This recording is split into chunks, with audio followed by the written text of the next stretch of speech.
we started it last week. Everything's good.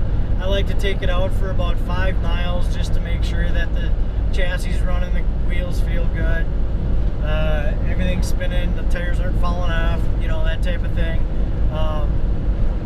So we aired up the tires before we left. Looked pretty good, and we also took out I put steel wool in the exhaust of the furnace. I know it probably looks rusty and everything, but I don't have any like real bugs or mice getting in there. And then I've got a big piece of pink foam that I put kind of right where right behind the fridge, the outside vent to the fridge. So everything seemed good. Just really need to do some vacuuming in the little, like behind the refrigerator, and then I still have the AC to do. Not too bad. Well, when we get home, we'll definitely check out the furnace, make sure that's running good before next weekend, and we might even check out the water just so that I can kind of wrap this up. So right now I'm just checking the heat, and it's burning off that winter dust, so that's good. I don't think we got any, I mean, it didn't blow up, so that's good. I'm gonna check the heat right now. Oh yeah, there's heat coming out of there, so that's good. So that means that we're gonna have heat in case it gets cold. I'm gonna just check the level. Yeah, we're good. As far as LP, what I'm gonna do now is actually I can shut that off. I shut that off. What I'm gonna do now is I'm gonna go outside. I'm gonna fill up the water tank that's underneath the bed there. You can't see it, but it's the bed. I'm gonna run it up. I'm gonna just I'm gonna turn on the pump. I'm gonna wait a little bit. So we shouldn't hear anything. If I hear a lot of vuh, and it's the pump keeps going, I got a bigger problem, bigger issue. But we will see. So, all right, I'll check back. Okay, water tank is full. So what we're gonna do now is one thing before I continue, I had to, underneath the bed, I have the winterizing kit in here. For any of you new people who are looking at RVs and stuff, you can get a winterizing kit for your water pump. I don't know if it matters what kind, but this is a Class C, and we have a winterizing kit underneath the bed next to the fresh water tank, and there's a bypass. The bypass will, you turn it, and then you stick this hose into your bottle of antifreeze, and it'll actually use the pump, and it'll bring it to all your faucets and through your hoses. Really worth it. Just so you know, you save money by doing it yourself, and at least for a Class C, I think it's probably one of the easiest things you can do next to changing your own oil. But I actually, I couldn't film it because I had to pick up the mattress, and it's way down on the bottom, the bypass that you turn. So, really cool, but you keep it off so that you hold the antifreeze in all the lines. And what I'm going to do now, because I did turn it, is I'm going to turn on the water pump, and you hear it run. So now what I'll do is I'll just wait. I'll wait a little bit, and I'll see if I hear it like keep cycling. It will cycle a little bit, but I'm gonna just kind of wait and listen. I'll have to shut up for a second here.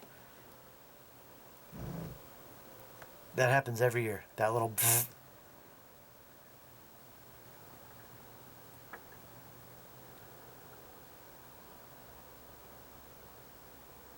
But I think we're good. It was a good year, Tater. It was a good year. Yeah. So now what I'll do is I will turn on the kitchen sink and we will flush a little bit of that pink stuff out, as you can see, and we'll just wait for that to yeah, maybe turn on this light. Will that help? Nope. Actually, you saw it.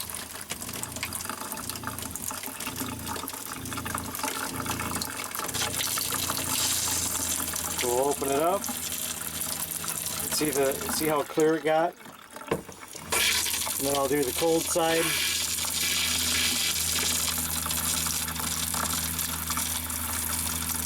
And that actually got clear. Then I'll come into the bathroom. And I won't do the toilet till last, but let's get this. And you'll have pink stuff in the bottom of your tub. I'll do the hot side here.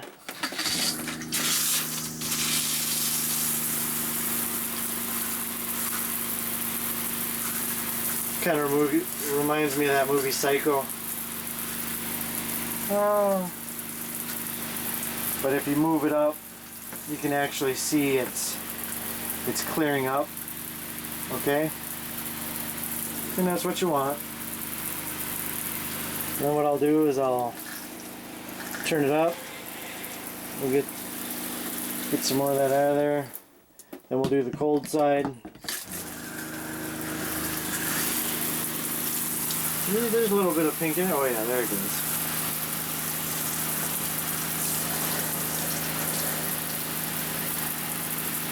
And I like to get this kind of out of here before we start, you know, before anybody starts taking showers and stuff like that. At least a good, and that's probably one reason why I should probably sanitize it, is because it will take care of a little bug there. Alright, so we got that one kind of cleaned up. Let's put this,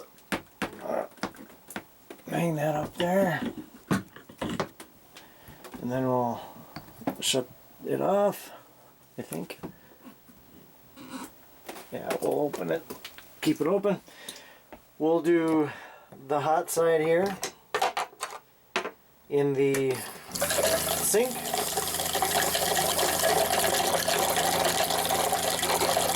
You can see how that got pretty clear right away. There's not much left in it.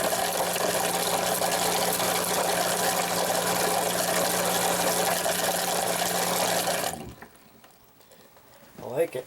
Now, right now I'm cleaning the toilet and I'm just going through the same thing. I'm flushing the toilet. Nobody wants to see my toilet. I mean, really. So what I'm doing is I'm just making sure that that's all out of there. Get that out of there. So now what I'll do is I'll go outside. I'll take the plug off of the hot water heater and then I'll just let the pump just kind of flush all that stuff out, any bugs or sediment or even antifreeze out of it, and then I'll plug it up. So far so good. Alright, so all I'm going to do is take the plug out and we're going to run the pump and just let it come out. So what we're going to do is we're just going to flush out that hot water tank of anything that's been sitting in there. We're going to use the pump in here. What I've got to do now, because when you winterize it, when I winterize this one, is I don't let any antifreeze inside the hot water tank, so there's a bypass or an on and off valve. And what you got to do is find that. And what I do, where ours is right underneath the kitchen sink. So it's right there. So all you do is